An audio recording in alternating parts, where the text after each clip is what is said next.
Andito ngayon tayo sa Bukana Bridge na nakatapos. Ito sa 1.3 kilometer bridge. Kasama ito sa buong bypass na ginagawa around Davao City. At ito sinasabi ang estimate natin na ang biyahe na dati halos 2 oras ay mapabawasan, magiging mga 25 minutes, 20 minutes na lang. Kaya malaking ginhawa. Lalong-lalo na ay ngayon na magpapasok tayo, alam naman natin nangyayari sa traffic. Kaya ito ay magagamit. We will open the bridge on the 15th, December 15, gagawin na.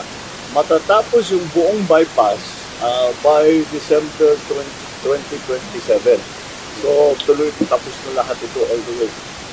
Kaya ito ay nagsimula, na-approve ito noong July ng 2022. Nagsimula ito ng 2023, early 2023. I'm sorry, late 2023 kasi mga approval. At ngayon ay tapos na. Kaya natulungan naman tayo ng ating mga Chinese na contractor dahil ang ganda ng technology nila kaya napakabilis at marunong talaga sila magpatayo ng magandang tulay, magandang infrastructure na mabilis at nasa tamang gastos, nasa tamang presyo.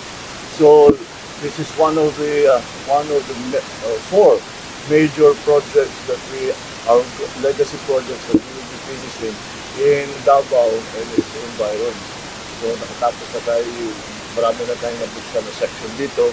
And this will be now another major part of this bypass bridge.